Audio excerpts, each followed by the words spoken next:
have an intro slide that says Journey Through Healing. Can someone just confirm that you can see the slides? And then we'll go ahead. Okay, I can now. Excellent. Let's go ahead and get started.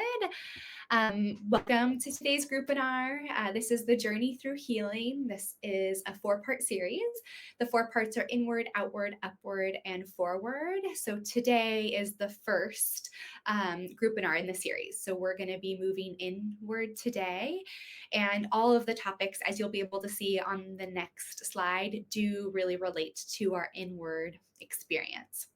So the topics that we'll be covering today are identity, values, strengths, feelings, needs, self-talk, and beliefs.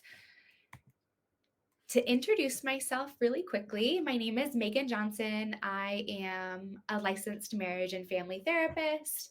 I'm licensed in both California and Colorado, and I'm currently living in the UK. So it's 6 p.m. for me, but I know for a lot of you, it's morning time. So, and then in a couple slides, I'll ask you all to introduce yourself and let me know where you're participating from. But it is evening for me. I have been working in the mental health field for a little over a decade, mostly with children and families, and have been working with BetterHelp now for about a year. I did complete my doctorate in clinical psychology. I completed that in April of this year. And my research interest for that was the relationship between resilience and spirituality within the context of the pandemic. So you will hear bits and pieces about resilience and spirituality sprinkled throughout this 4-part series. So the objectives, as you could see when I listed off all of the different topics for today. We're going to be going over 7 different topics today. We only have 1 hour together, so these group webinars do kind of feel fast and furious sometimes. We really are just going to be doing an overview of all of these inward topics. And if that feels too short for you or kind of frustrating, I wish we had more of a chance to talk about these different topics, I think that's great, because my encouragement to you is really to use this as a launching pad for further discussion with your BetterHelp therapist. So one of the cool things about all of us who are part of this community is that we do have access to our own individual therapists, and would encourage you to explore any of these topics that really resonate with you, or feel you realize you haven't had much of a chance to explore in your lives with your therapist. There will be interactive portions of this presentation tonight in using the chat feature. I will not be moderating the chat throughout. I will just be taking a look at some of your responses when we kind of pause and I pose some questions to the group. I would encourage you to continue to talk about these topics or support each other in any way throughout this group webinar tonight. But I do need to ask you to be kind and respectful to each other. Have never had any problems with that, but we do need to make sure that this is a safe space for everyone. So as I said, feel free to continue your conversations. As I'm presenting, I just do ask that you be kind and respectful to each other.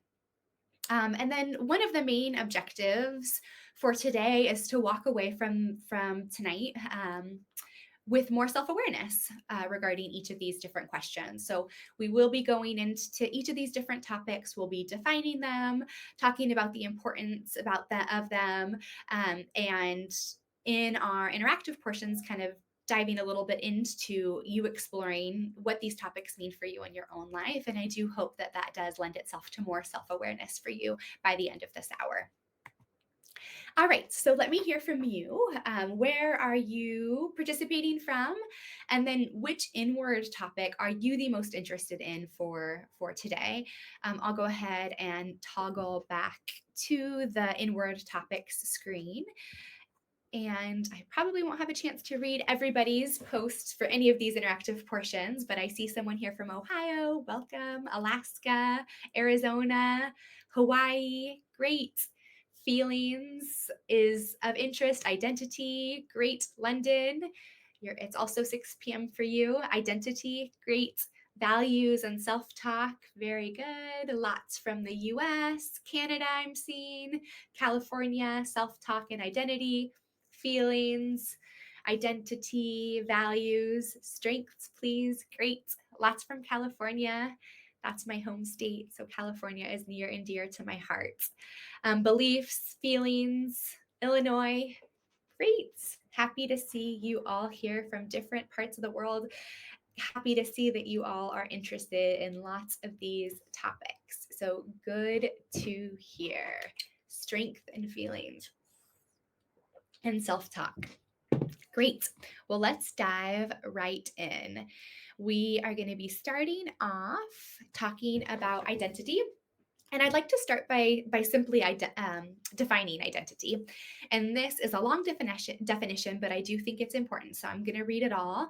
It comes from the American Psychological Association, and they define identity as an individual's sense of self defined by a set of physical, psychological, and interpersonal characteristics that is not wholly shared with any other person, a range of affiliations and social roles.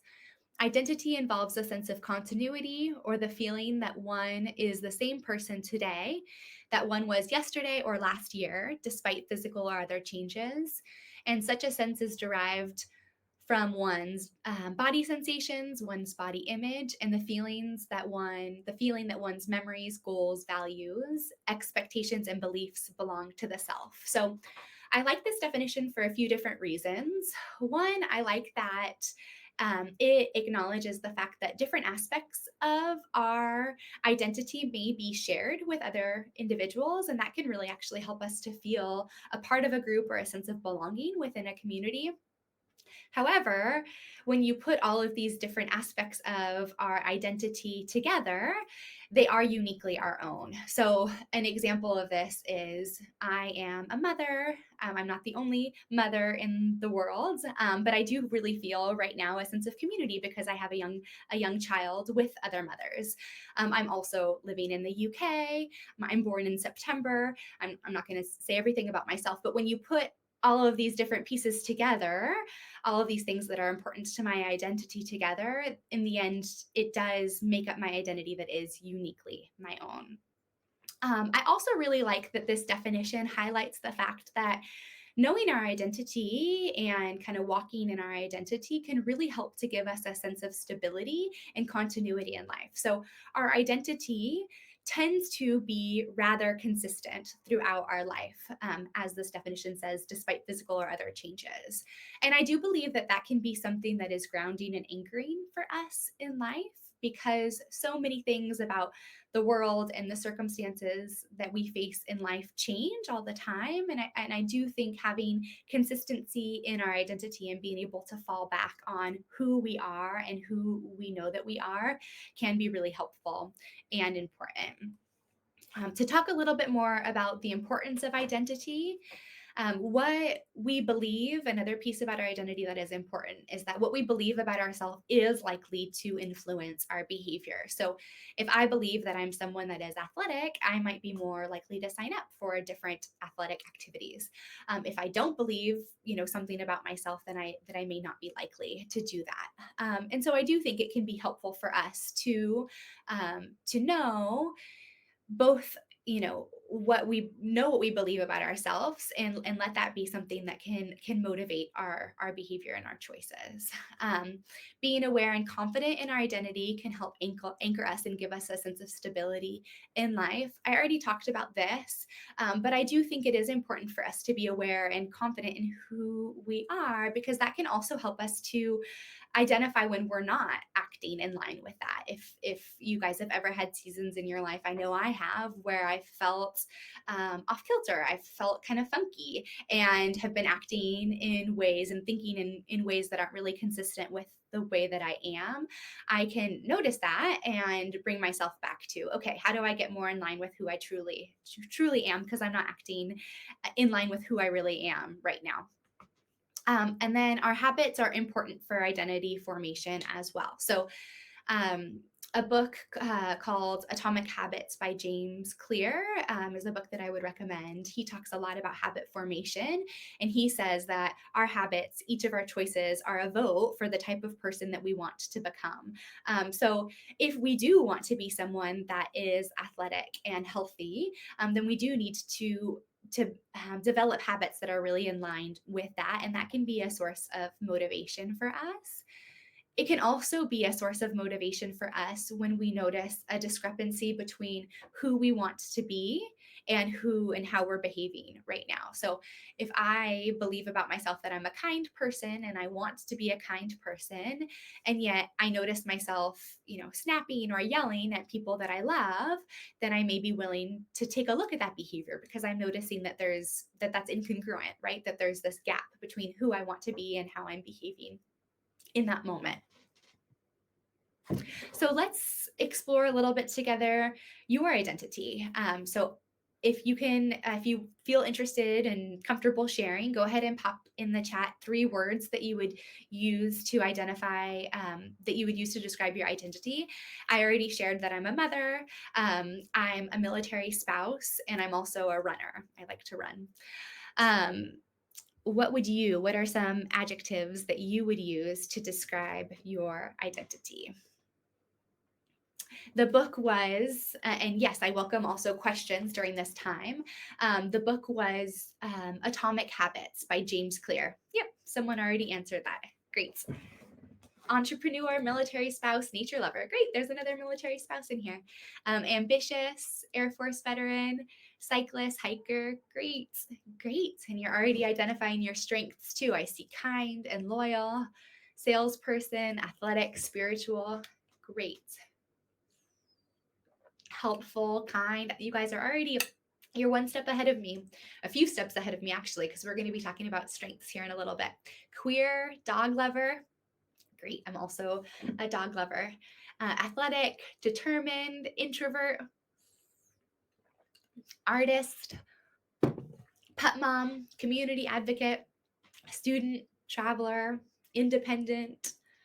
I love seeing all of this. Tall, funny, and certain.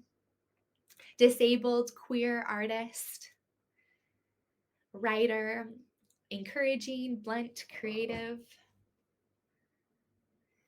Great, you guys. Thank you for being willing to share all this. Artist, musician, introvert, mother, only child, free spirit. Great, you guys.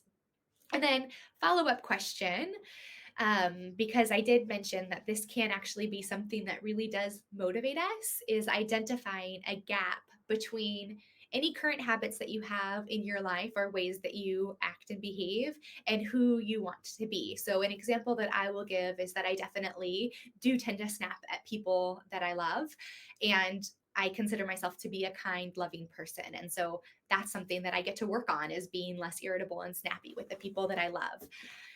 Do any of you have an area in your life where you are acting in a way, or you notice yourself acting in a way that's not consistent with what you believe about yourself or with who you want to be? Jealousy. Yes, I can relate to that. Jealousy definitely can be powerful and can kind of overtake us. Yes. Okay. Thank you guys for being willing to share this. This is a kind of vulnerable question. I act shy, but I believe, let's see if I can go back to that. But I believe myself to be an outgoing person. Yep. Yep. I can relate to that as well. Being snappy recently and negative, but I'm not that way. Yep, that's right. Sometimes we can act in ways that just aren't who we are. And so we kind of have to bring ourselves back to that self care, and giving ourselves that kind of time to reset. Distracted or unfocused, and I'm ambitious usually. Yep. Want more friendships, but don't reach out to folks. Yep. Volatile emotionally. Yes. I battle with self confidence and imposter syndrome, but I pride myself in being supportive and encouraging to give others motivation to be their best self. Yes, that's a really good point, that sometimes we can be pretty incongruent with the way that we treat ourselves and the way that we treat other people. We can be a lot more generous and kind and supportive and really encourage and build other people up when we have a hard time seeing our strengths ourselves. And we're going to talk a little bit more about that this evening as well. Yes, yes. Hard to focus because bipolar and difficult to keep stabilized. Yes, yes. There can be lots of things that get in the way of us acting the way that we want to act. Being empty, only living through others. I'm responsible, but more to others than myself. Yes, I'm sure a lot of people can relate to that. I see someone else saying same. All right, so let's go ahead and move us along so that we have time to get through each of these different topics. Thank you all for everything that you shared. All right, so let's talk a little bit about values. Values, for the purposes of today, are we're gonna I'm hoping that we can set aside some of our ideas about values being a moral or ethical issue. So we're not talking about them in terms of that. A lot of times there can kind of be that connotation of what you value being right or wrong. An example of this is we can tell ourselves, I shouldn't value money so much, or I shouldn't value freedom so much. I should value charity, or I should value family, or and I'm not saying that those aren't good things, and I'm not saying that it's but what I am saying is that I want us to set aside some of the shoulds around our values and really focus on what is truly important to us. Values can be defined as qualities of purposeful action that we can bring to many aspects of life. Really, when we're talking about values, my hope with values is that they can be something that really help us to guide our behavior and our decision making, which can be an anxiety trigger for a lot of people making decisions. And then without actions, a value is just an aspiration. So, again, my hope is that as we're talking about values, it can help you to decide what kind of actions you want to take that line up with your values. So, some importance of values. Identifying what matters most to us can also be anchoring and give us a source of continuity in life, because similar to our identity, our values do tend to be more consistent than other things in our lives. We also can feel more confident of our decisions when we know that they are really rooted in what is most important to us. So, anytime that we make a decision, and like I said earlier, making decisions can be a big anxiety trigger for a lot of people. And anytime we make a decision and we're faced with a fork in the road, we're never going to truly know what would have happened if we had gone the other way. And so this can lead to a lot of anxiety for a lot of people, and also some regret of, oh, I should have done this. But if we know that we're making a decision based off of what is truly important to us, and what we truly feel is the right thing for us in line with what we value most, then that can help us to feel more confident and can save us from regret in the end, because we know, okay, no, I made that decision from the right place and for the right reasons. And then they also can help us to stay focused and prioritize in life when we're aware of our values. So, some questions that can help, and these are great journal prompts that you can do if you want to spend more time with these questions to kind of explore values through journaling. Some questions that you can ask yourself are, deep down, what matters most to me, and what would someone who knows you well say is important to you? And then, what are three things that you find yourself thinking about most often? So, if you want to, and you're welcome to pop these in the chat as well. But if you want to pick one of these questions and kind of think about it, or briefly think about each of these different questions just to get an idea of what you value the most. And the question, what you find yourself thinking about most often, can be really illuminating to what is important to us. So I'm going to go ahead and switch slides. And this is a list of different values also to kind of give you some ideas. Hopefully you can see it. The font is a little bit smaller on this one because there's a lot of values that are included here. And then when you feel ready, if you want to pop in the chat your top 5 values that you see from this list. Let's see. Yes, I like that. We need to stop shoulding ourselves. Yes, there's a lot of shaming involved with shoulding. And yes, the PowerPoint slides will be sent out. My understanding is that they will be sent out with the recording, and then made available to you for 7 days. 3 things that you value the most: Jesus, family, and walking. The questions are one slide before. I'll kind of toggle back and forth between the two. So the questions were: deep down, what matters to you? What is someone who knows you really well would say is important to you? And what are 3 things that you find yourself thinking about most often? All right, back to the values: love, loyalty, openness. You're welcome. Joy, hard work, happiness, faith, health, family. Great. Self actualization, expressiveness, connection. Great. Faith, hard work, happiness. Very good. You find yourself thinking most about family, health, and work. Yes. So chances are those are some pretty strong values for you. Environment, compassion, loyalty, honor. Yes, very good. Spiritual goals. I'm sorry that I'm not getting a chance to read everyone's. Spiritual goals, relationships. Very good. Community, joy, thoughtfulness, openness, health, happiness, empathy, making a difference, caring for others, fidelity, faith, family. I'm going to read one more and then we'll go ahead and move along for the sake of time. Balance, making a difference, health. Very good.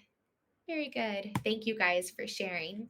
And then just leaving you with kind of one practical suggestion. Next time you're faced with a decision, ask yourself which option is most in line with what I value the most. So, which option will help me move closer to the things that I value in life, and which option might do the opposite, might move you away from it. So, like I mentioned earlier, checking in about our values can be a really helpful step when we are making decisions, especially decisions that feel more important. All right, let's move on to talking a bit about strengths. Thank you guys again for all your sharing. So the American Psychological Association, this definition comes from them again, defines strengths as a positive trait such as kindness, teamwork, or hope that is morally valued in its own right and contributes to the fulfillment of the self and others, also called human strength. So, some importance of strengths. So, when we are able to acknowledge our strengths, we can build on them. It also, and the opposite is also true. When we acknowledge our strengths or areas that of growth for us, those can also be areas where we might decide we want to invest a little bit more in the areas of growth that we have in our life. So I like to think of strengths and areas of growth, not necessarily strengths and weaknesses. We either have a strength or we have an area that we do want to grow in. So also with strengths, when we are able to recognize our strength, this oftentimes does give us the confidence to be more willing and kind of open to looking at the areas of growth that we have in our life. If we're only focused on our areas of growth, that might feel a little bit crushing to our spirit.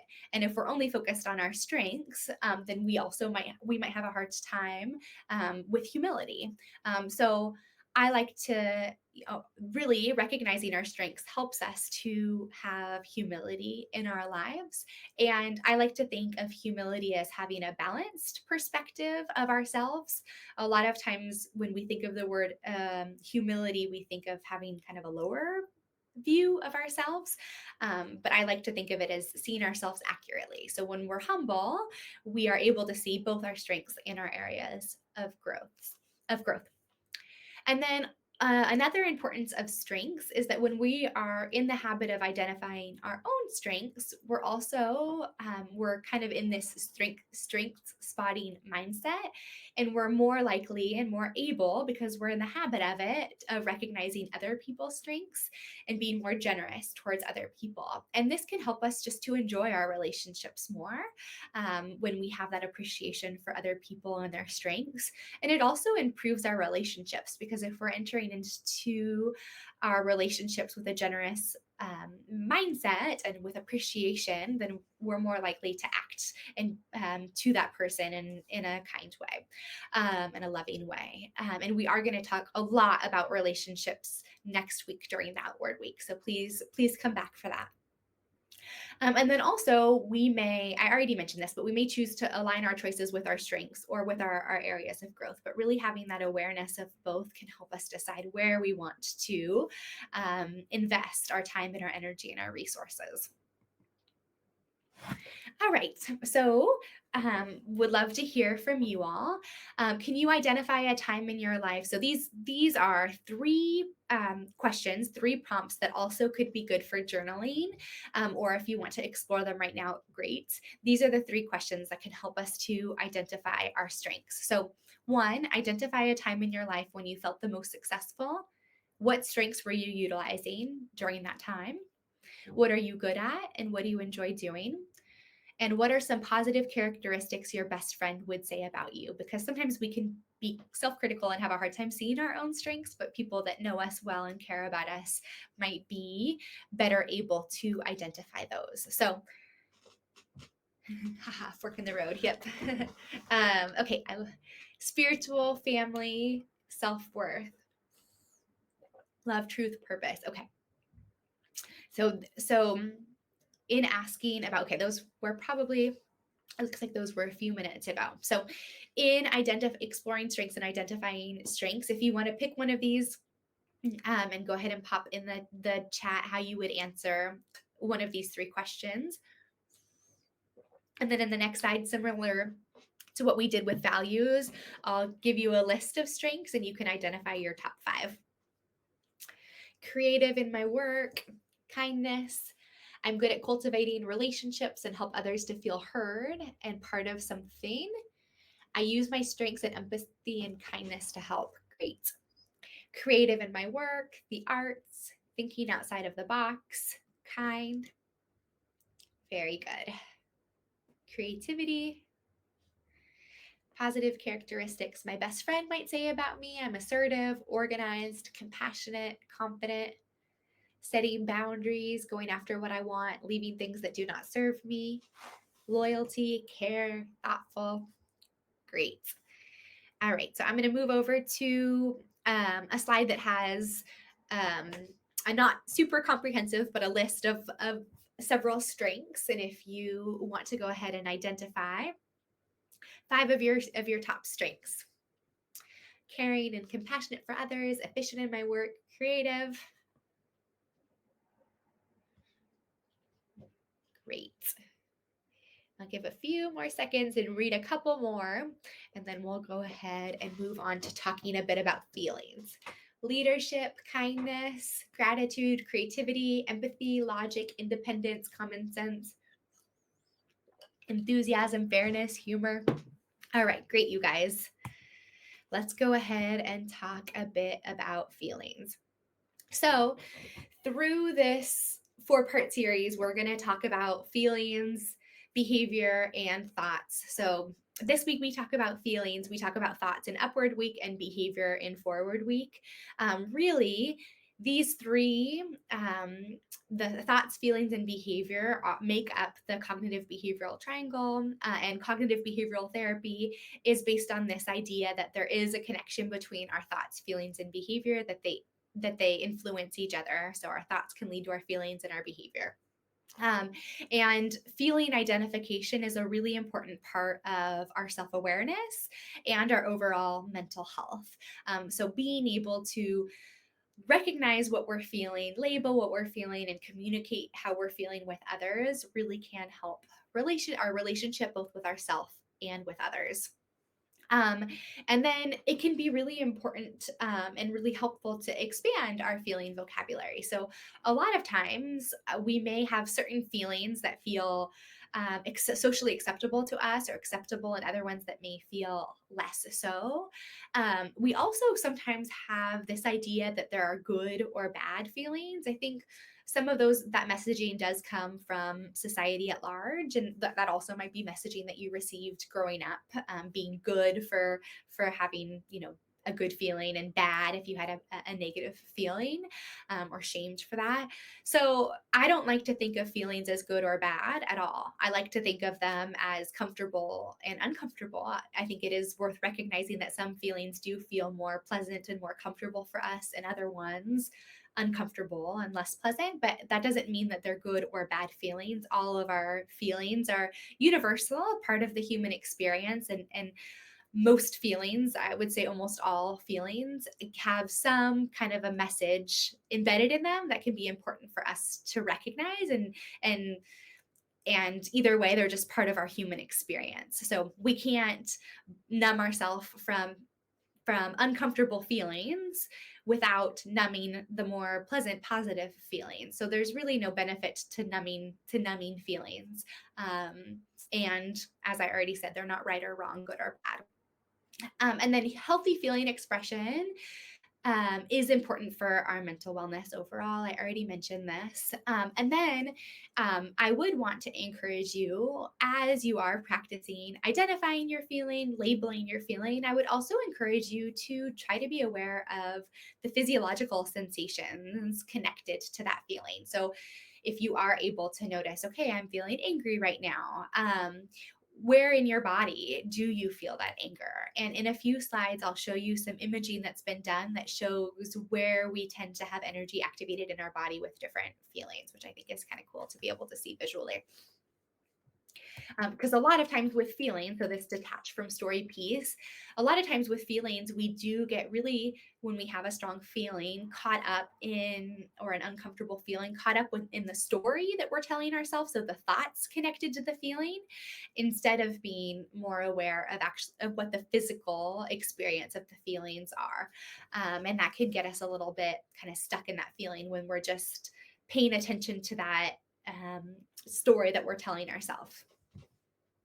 Okay, so here's a feeling wheel. I like this because it lists the more primary feelings in the middle, and then also expands out to have more description of the feeling. So in the middle, you can see anger, disgust, sadness, happy, surprise, and fear.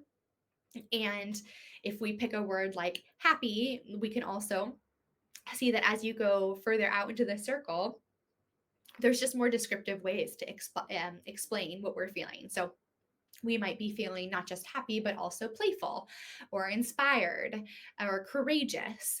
And it can just be kind of fun to play around with expanding our feeling language, with our feeling vocabulary. And it might feel more accurate for me to say that I'm feeling really amused or ecstatic right now, or liberated, than it does for me just to say, oh, I'm feeling happy right now. And the same is true for fear. We might be feeling actually rejected or inadequate or inferior. So this can be a really great tool as we're learning to practice being more aware of what we're feeling and expanding our feeling vocabulary. All right, so here is a list, and this comes from Nonviolent Communication. Of when our needs are satisfied. So you can see these are more feelings that we tend to consider comfortable feelings or pleasant feelings. So affectionate, just for the larger categories, affectionate, engaged, hopeful, confident, excited, grateful, inspired, joyful, exhilarated, peaceful, and refreshed. And then here is a list. You can see there's even more words on this of needs, feelings that we might have when our needs are not satisfied. So as I mentioned earlier, all of our feelings can kind of cue us in to something going on with us that we might need to pay attention to. And these more uncomfortable feelings are oftentimes connected with our needs not being satisfied. So a lot of times the message in the feeling is, okay, there's some area of my life where my needs are not being satisfied.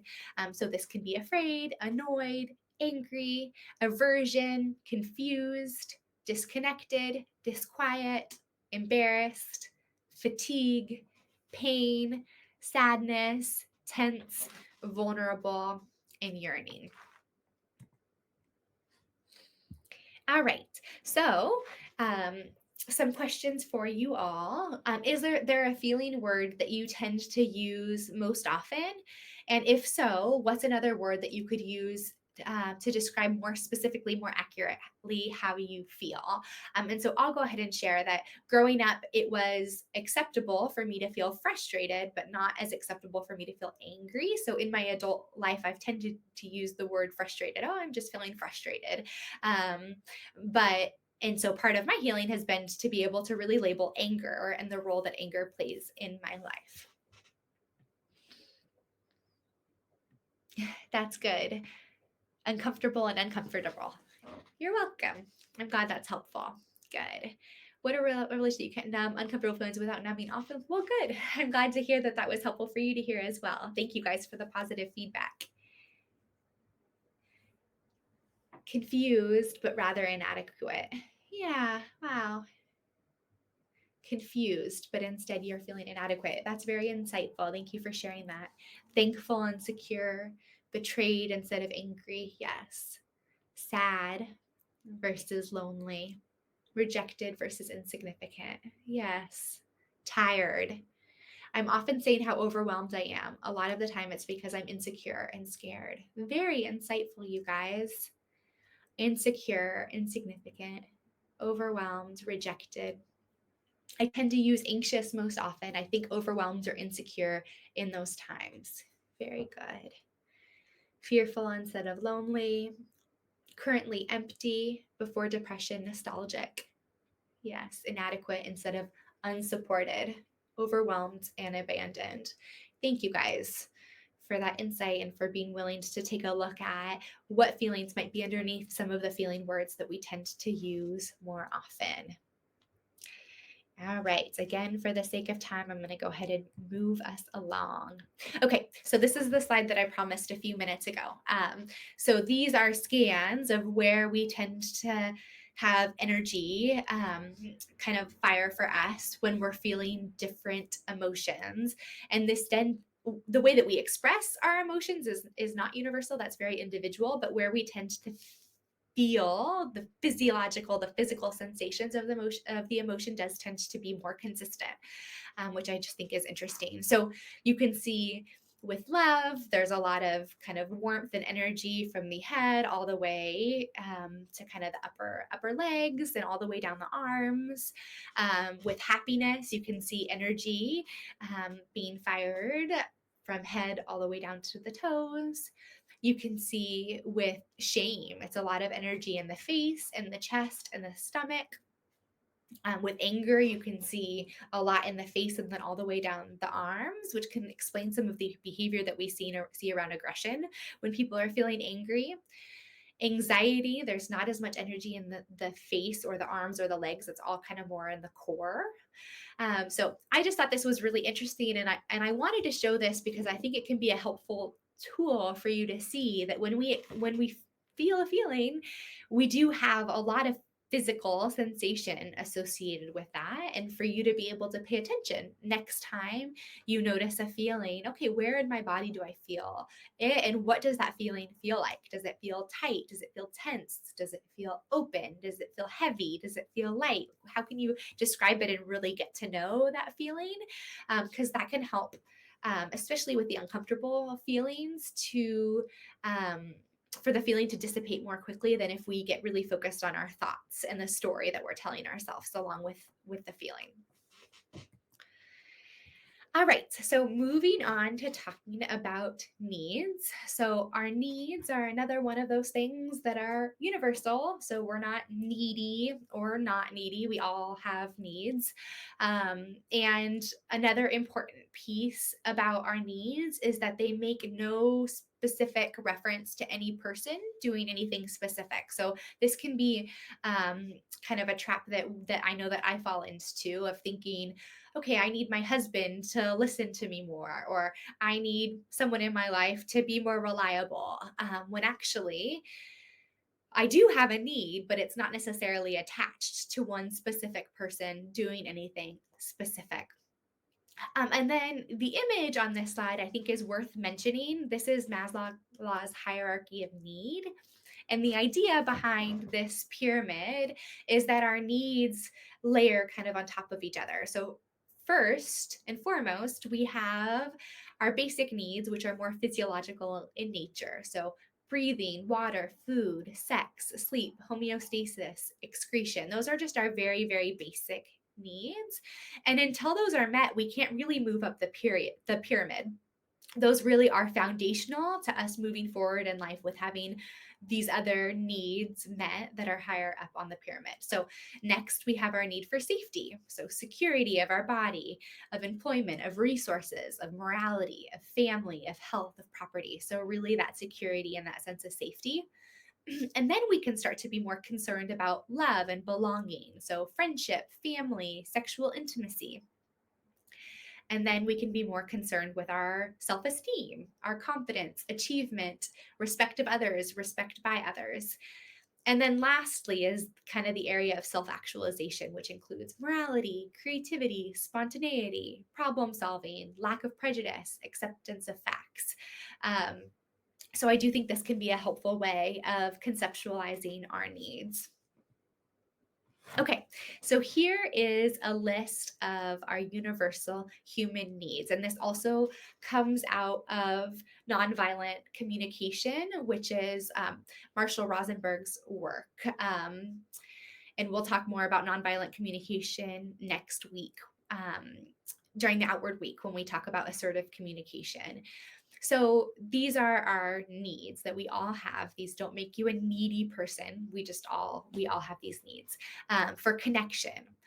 And I'm just going to list off the broader categories. So connection, physical well-being, honesty, play, peace, autonomy, and meaning. So I'll give you a second to take a look at those and then we'll move on to the next slide. All right. So, my question for you with regards to needs is what is it like for you to see that these are universal human needs? So, I've showed this list to people before and they've felt sad that they've gone a lot of their life without having these needs met for them. So, some grief or anger or that these needs haven't been met. I've also shown this list to people and their reaction was that they felt really overwhelmed by it. Like, oh my goodness, how am I ever going to get all of my needs met when this list is this long? So, curious to hear from you. What is your experience when you see and hear about the fact that we all have these human needs and that the list is actually kind of lengthy? Feeling culturally privileged. Okay. I feel I have learned to live without many of those needs. Okay. Sadness because I make sure to meet these needs for others effortlessly and it seems to be impossible for me to have them met. Yes, I can understand that. So some sadness over the fact that you tend to take care of others better than you take care of yourself. I understand that. Guilt makes me realize I shouldn't feel guilty for wanting these needs in the past. Yes, very good. So empowering. Like there's a lot we actually need. Yes, there is. There is. I aim to not expect them met from others, but to seek them out for myself. And yes, that is exactly the whole point is that seeing these needs be empowering and for you all to recognize these aren't attached to any specific person, but I get to be curious about how I can get these needs met for myself in my own life. Can we get by with unmet needs? Yes, we can. We can.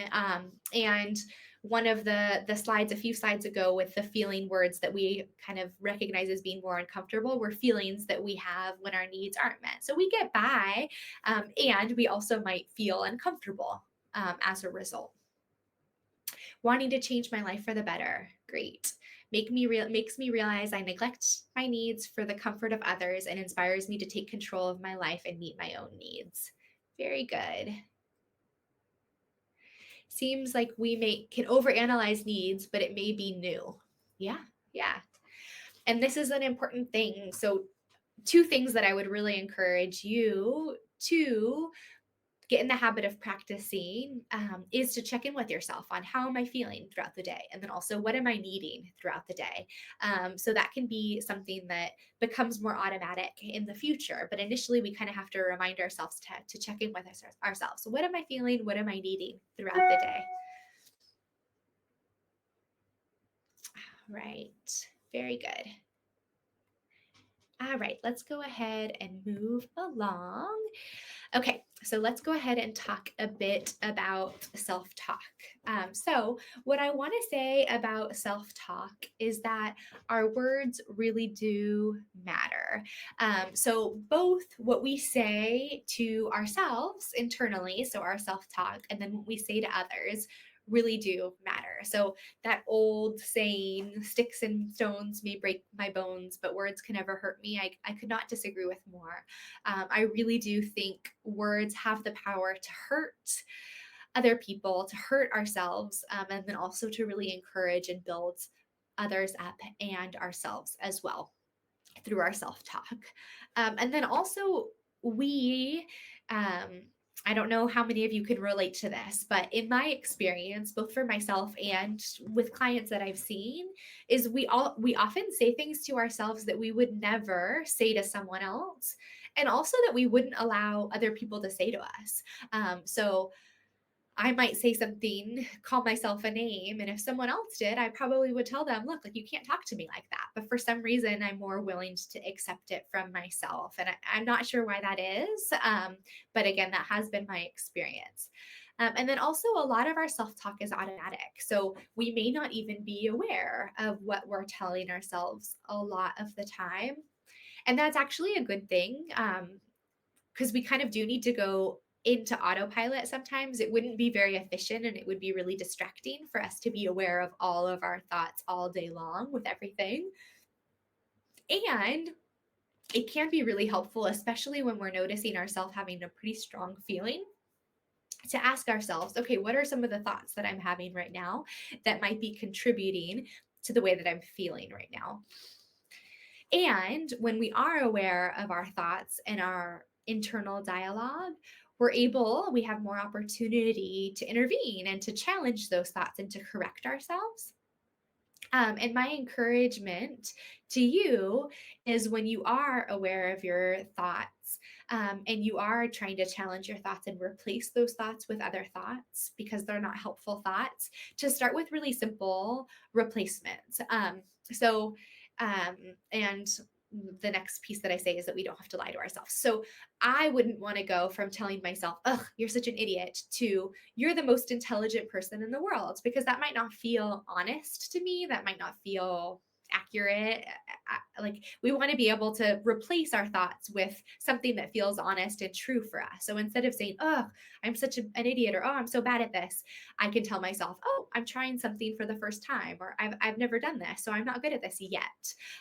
Or instead of, oh, that was really stupid, saying even something as simple as, oh, that was really silly of me, can just soften it, right? And so we're not beating ourselves up all day, but we're also engaging in a dialogue with ourselves that feels true and authentic and real for ourselves. And then lastly, what I want to say about self-talk here on this slide is that it can take a lot of practice for us to be aware of our self-talk. So as I already mentioned, a lot of our self-talk is automatic, and it just takes a lot of practice for us to be aware of what we're saying into ourselves. So give yourself grace if this is something that you're working on and it's taking you longer than you expected, or if it's something that you've been working on and you still don't feel like you have a ton of self awareness around your thoughts. That's just normal and natural. It just takes time. So, some questions that you can journal about and reflect on are, on a scale from 1 to 10, how aware do you think you are of your self talk? Is this something that you would like to increase? Another question is, have you internalized criticism from others, and how does that influence your self talk? So, a lot of times, the things that we say to ourselves may have been messaging that we received growing up from a parent or a primary caregiver during our childhood, and it may, not feel true for us anymore, but just kind of a habit for us to say that to ourselves because we heard it so much growing up. And then lastly, have you noticed a connection between your self-talk and how you feel? So if you are interested in sharing, you can pick one of those questions or several of those questions and go ahead and give an answer to the group on the chat. Okay, question here. Do you all let other people's, it looks like it's posed to the group, so please respond. Do you all let other people's talk become your self-talk, like a friend or family criticize you and you assume they're right because they should know you? I think that's a great question because there were a couple of, when we were talking about values and strengths, I asked you guys specifically to think about someone who loves you and what they would say about you. So I think this depends. I think we can get feedback from safe people who love us and care about us and are giving us feedback from the right place in their heart. And we can kind of recognize, okay, this feedback that they're giving us, this constructive criticism that they're giving us, gives me some information about some areas of growth that I might have. If they're being really nasty and saying things to you not from a place of wanting to give you constructive criticism but from a place of wanting to kind of tear you down, then I wouldn't. I would kind of see that as them having an emotional reaction, and not necessarily allow myself to internalize that. So I think it's fair when you do get criticism or feedback from people that you care about to ask yourself, is this something that I feel like there is some truth to that I want to be able to say, okay, here's an area of growth in my life? Or is this person just being mean because for whatever reason, that's how they're responding to whatever emotion that they're having? So hopefully that answered the question, but I very much think it does depend. And it looks like there's a lot of other people responding as well. Great. I'll internalize exterior criticism, but not internal kindness, and just deny myself internal kindness. Being honest about it, it makes me question why I exist. It's so much harder to be kind to yourself than to be harsh. Yes, it is. It is. And I don't know why that is, but I think that's a lot of people's experience that we do tend to be very self critical and have a hard time being generous to ourselves, even when we're able to be that way with other people. All right. So I do want to talk about beliefs, and this is our final topic for today.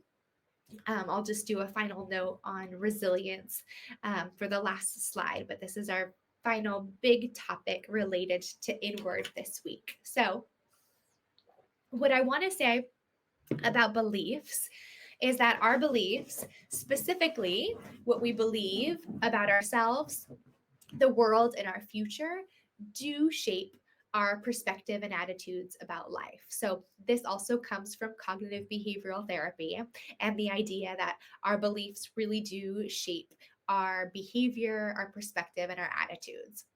So, being aware of our beliefs can help us to challenge areas where we may have outdated beliefs that are no longer serving us. So, it can be helpful to take a look at what are some things that I might believe about myself, the world, and the future that I might have, that might be beliefs that I got from my childhood, from childhood experiences that I had. So maybe, as a for example, if you experienced a lot of childhood trauma, you may be generalizing your childhood experiences for good reason because it's natural to do so to the whole world at large. So you may, because you had traumatic experiences in your childhood, now believe that the world is unsafe. Right. And if we believe that the world is unsafe, we may be less likely to want to engage fully in life. We might be less likely to want to take any kind of risks. And then also, if we believe that the world from childhood experiences that we have is filled with people who don't care about us, we might be less likely to form relationships or to ask people for help when we need it, or to be able to be vulnerable with people. And another example of this is if we believe about ourselves that we're no good from our childhood, from hearing that from parents growing up, we may also be less likely to set goals for ourselves or try to accomplish things because we may believe, oh, what's the point? We're never going to be able to amount to anything anyways. So these are just some examples of the ways that our beliefs that we may have gotten from our childhood, or from past experiences in our adulthood may shape how we think about ourselves, the world, and the future.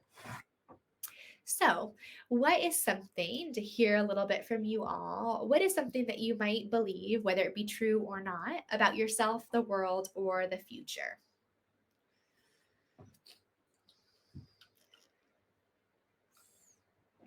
I am in the wrong place. I don't belong. Thank you for being willing to share that. I'm sure you're not alone in that feeling of not belonging. That I am dumb and that there's no future for me. Yes. So feeling hopeless and feeling dumb, not capable. I believe I struggle more than others. Yes, I can relate to that, that I'm not good enough. That is a very common belief that people have about themselves, that they're not good enough, that they'll never be good enough. My mom told me I would never amount to anything, and I was told I was stupid a lot. Let's see if I can go back to that. It took years to overcome these internalized beliefs. That takes a lot of courage, yeah, and a lot of time, like you said, to overcome these internalized beliefs. Kudos for you for being willing to take a look at that and to challenge those beliefs that you have. I will never be at peace. The world is ending. It does feel like it sometimes, doesn't it? I feel like a fraud. So that imposter syndrome, like I am confident, like I'm confused about things, that I'm unwanted, I'm not going to get better. This is the best it'll ever get. So, not feeling very hopeful. I'm flawed because of my weight. Also, very common to have some issues around body image and our weight. That time is slipping away from me. Yes. Thank you all for being willing to share.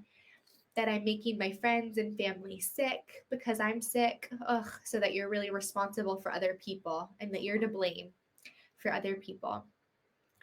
I feel my future will be amazing and I'm just not sure how to get there. Great. So our thoughts can be more positive too. We can have a very positive view of ourselves, the world, and our future. A lot of times it's when we recognize these more negative ones that we have an opportunity to take a look at challenging those if they aren't true for us anymore. But we may also have very positive ones. My future is in God's hands. I like the faith there. Very good. No one will truly love or care about me, not even platonic. Okay, so that your future is lonely, I can imagine, is what you might believe about the future. Oh, other people are being able to relate to each other in this.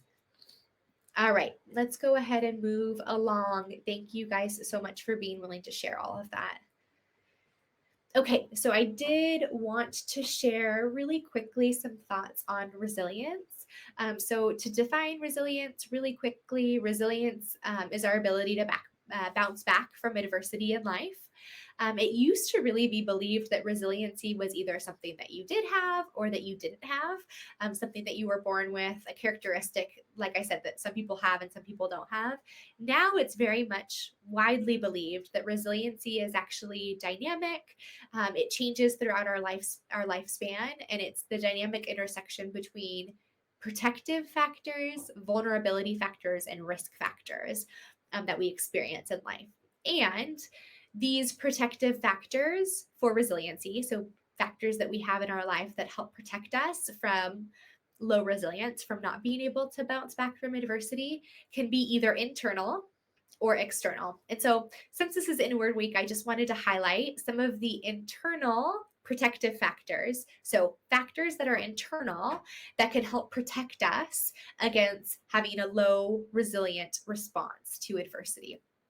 And these are, um, again, internal protective factors for the general population. They include self efficacy, which is our belief in our own capability, self mastery, the ability to perceive experiences in a positive manner, positive attitude, problem solving skills, being good natured, hardiness, humor, perseverance, being able to depend on oneself, meaningfulness, patience, and effective coping skills. So I wanted to share that because, as I already said, resiliency isn't something that we either do or don't possess. Resiliency is something that we can build in our life. And I think we all are interested in how can I be more resilient? How can I be better able to bounce back from the adversity, the difficult things that life throws at us? Because we all know that life throws difficult things at us a lot.